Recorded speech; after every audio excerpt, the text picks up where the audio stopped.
Rani Rogers gabeera manya gange era nga oli ku Rani Media nga sawa zino tuba tutuusewo okuba nga ate tulina ebipya bye tukuleetedde si walala wano mu entertainment industry. Mukwano gwange yeekumidde ku Rani Media, tukwagala nnyo nyini ddala. Ali ku Beyond TV awamu ne Extended TV, nawe oli w'amaanyi kuba gwatufuula gye tuli ate era ye gwatuwa ensonga lwaki tuba tulina okuba nga tukutuusaako amawulire gano awamu ne information buli kaseera. Big up. Musiri mutya baganda ba mwana je tuli amanya ne dobozi bakusa Lokimatic Beyond TV. Lokimatic Beyond TV. Nze Uncle Kim. Okay, Uncle Kim. Mikono gyange nsanyuse nnyo bbala. Waliwo amawulire mangi agali mu entertainment industry agabadde going around era nga bwe twayeyama titujja kubeera nga tutuusaako abantu bafaate information yenna abatambula mu entertainment industry. Kakati nno leero mbadde njagala tubeeko n'ebintu bitonotono bye tugezaako ate okuba nga tulumaalumamu tulabe ki ekigenda mu entertainment industry right about now era nga bitambula bitya. Tulinawo ensonga bbiri ze mbadde njagala tukwasaganye olwaleero era ng'ensonga esooka ejja kuba ya Eddie Kenzo. Eddie Kenzo talina buzibu naye Eddie Kenzo alina ekintu ekipya kyaleese mu Uganda kaŋŋambe bwentyo kuba bwe ŋŋamba East Africa kibaddewo nga omukulu Diamond akikola naye Eddie Kenzo alina ekintu kya introducings ekipya e Uganda ng'omuyimbi era ng'ekintu kino nze mu kulaba okwange kirina wanene we kigenda okupushinga ekintu kino festival. Wano e Uganda tubadde tumanyidde nnyo concerts. Bwegamba baatuwa nnyo concerts abayimbi abasinga. Then eyalinga festival gye twali tulina yali ya obangiyite gavumenti baatukokonya ebinanka byabwe naye Eddie Kenzo asazeewo n'atuleetera ekintu kino wano mu Uganda nga right now kya muyimbi oba kiri ku ngeri ya muyimbi. Musooke mumbuulire mwenga mmwe mukirowoozaako ki Beyond TV Lokimatic okirowoozaako ki olowooza idea nnungi oba tewali kyamaanyi omanyi temusiima tubuulire Bannaya tubaniza ku Rani Media ekintu kiri bwe kiti nga sinaba kunnyonnyola Rani kazoga nnyonnyolemu ekintu kimu kyemanyi ku festival ne concert byawukana kituufu nnyo naye kyemmanyi ku kintu kya festival kweno gye twalinawo wano ewaffe eno ya KCC yali festival munnange. Festival zemmanyi there is a difference between festival and concert ne carnival. Ne carnival neyanziza nnyo Eri yalinga yalinganga carnival. Carnival is a one day stuff thing. Concert hours. Festival days. Kituufu. Kenzo kyategese kyonna bwe kiba nga kigenda kumala one day, that's not a festival. It's gonna be 28th of March and 29th of March. 2 days. 2 days. That's a festival. Ekirala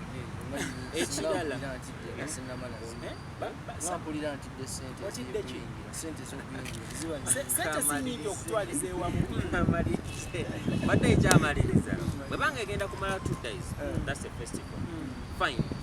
Round of applause to Eddie Kenzo. Yasoso kikola mu East Africa. So salute papa Eddie Kenzo big talent. Kigenda kubeera kyamaanyi nnyo kijaganyirwamu bannayuganda ne government. Actually sometimes back nawandiika that government n'abannayuganda eno chance yaabwe y'amaanyi okuba trust me business ezinaabeera awo awantu awo abantu bajja kukola.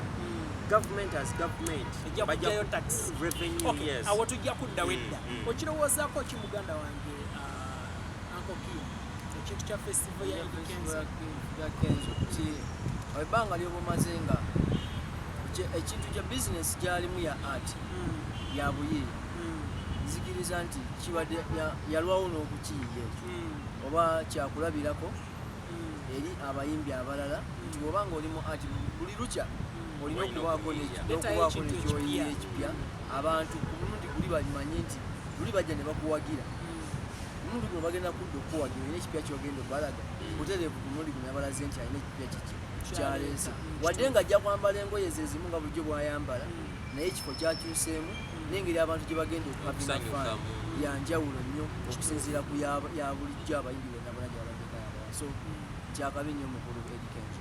Okay, kakati mu buufu obwo bwennyininyini wavuddeyo abantu ab'enjawulo ekintu kino ne bakipoliticizinga ne bagamba nti kyandibaamu politics era nga bamu bagamba nti Eddie Kenzo ayinza okuba nga ayina eddene lye yalya nti nga kiyinamu engeri nga kwegamba nga festival eno si musical organization nga bwe tugitegeera nti nga kiyinza okuba kirimuko ebintu bya politics okitegeera era ne bagamba nti ekololo kuba ekigenda kubeera ku kololo eya stream ku Independence Grounds so kati abantu ne bagamba nti kiyinza okuba nga kirimuko akantu ka politics omanyi gye buvuddeko awo papa Eddie Kenzo yagenda n'asisinkana omukulembeze w'eggwanga president ne babaako bye baayogera n'amuwaawo adi biki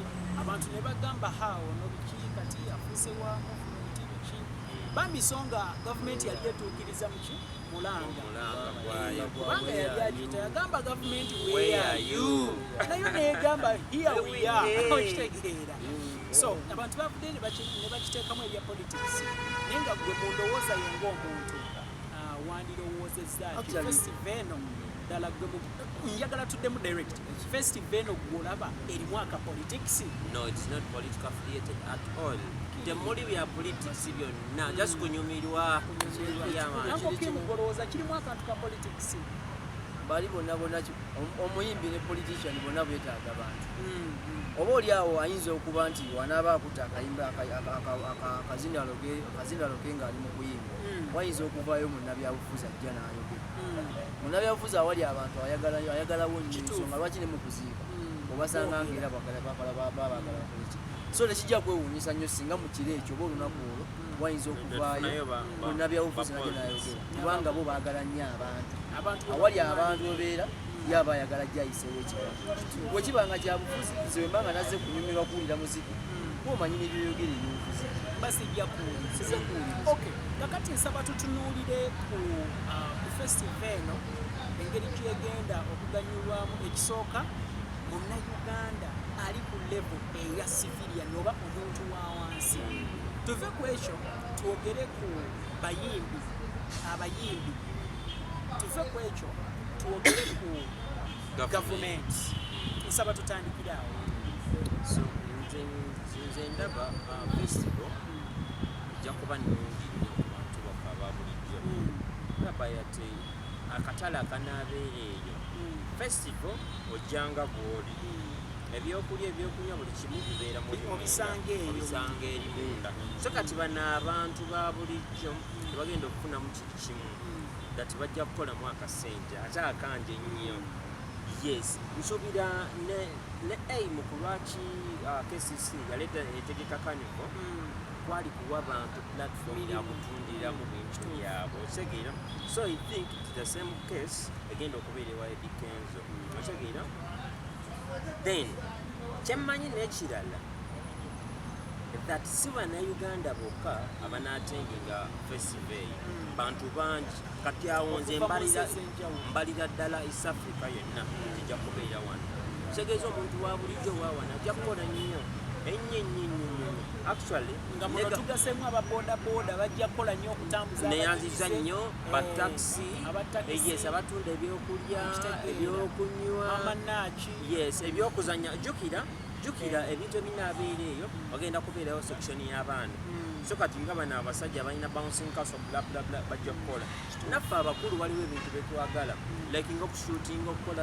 otegeera bena bijja kubeerayo otegeeza naffe tujja kubeera eyo nkwegamba buli muntu yenna agenda kukola kituufu kyemmanyi. Okay, Uncle Kim okirowoozaako ki kino ekya festival olowooza kigenda kuyamba eggwanga gavumenti omuntu wa wansi oba just kyandibanga just Eddie Kenzo bwe yali ayanjula ekitereke kye oba eri abawagizi be yagamba agenda ng'ogyeko nga wogamba nti mulimu abajja okujja bayiwa akamaali kaabwe bano bantunda ntungo bikinyeebwa agenda kuddiza ne ku bantu nti ajja gaba bodaboda ajja gaba school fees awo wenyini ku bodaboda nalabye bodaboda ze baalaze nga ziriko NRM storage naye nga nsuubira bino birabika by'abantu abeenoonyeza bu likes ne bu comments buli omu ebyo byonna byonna yo propaganda wa social media naye nga ye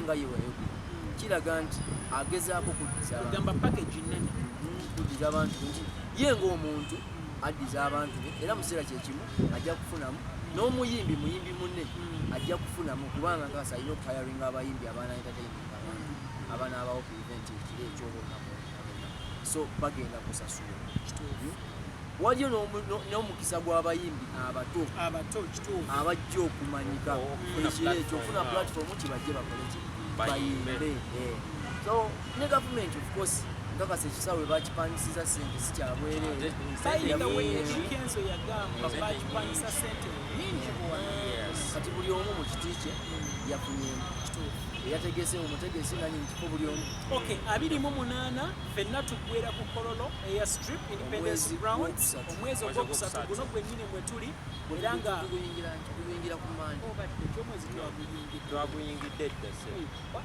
leero fasi omanyi bamuzaala 3 mulumu kati alwanira birthday so tugenda kuba tuli ku kololo eya strip independence grounds nga ffenna twettanira ekivulu kya mukulu Eddie Kenzo tugenda kuba basemyekozo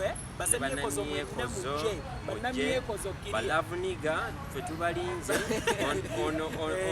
ono ye prime minister wammwe wali wano banamyekozo basemyekozo mujje ate tubeere nga tweyagale baana bannammwe musajja yagamba nti wamma tubale tweyagale anyway muganda wange gwe akyali ku Rainy Media Extended TV kugatta ne Beyond TV webale nnyo okuba ate ng'okyatwekuumiddeko tukuleetera bipya tukusunsulira buli nsonga so weekuumire ku mikutu gino ate munange gwatannaba kubanga osubscribinga tappinga ka red subscribe button yako wansi awo ate obeere nga otwegattako gwe kyoba omanya ojja kuba otukoledde nawe ojja kuba okoledde kyamaanyi ate naffe tugenda kuwanga amawulire agakabi okitegeera and by the way gwe mukwano gwange ali eyo ng'olina kyewandiyagadde okuwabula oba okubaako n'obubaka bw'otuusa by the way okimanyi nti eriyo abantu eyo nga baagala okutusapootinga naye nga tebasobola tutuukako obunamba bw'essimu ebeera mu description box wansi awo tapinga ku vidiyo oyire akapeesa akakatunudde waggulu ojja kulaba enamba z'essimu ezo osobola okuba ng'otureachinga n'ogamba nti Rainy Rogers munnange kyewatuweererezaako mbadde nsaba kamobero maneko katopingeko ekintu bwe kiti oba matic oba ankokimu kankukolere bwe nti so mukwano gwange weebale nnyo okuba ng'otwekuumirako big up gwasingira ddala Rainy Rogers be my name and I love our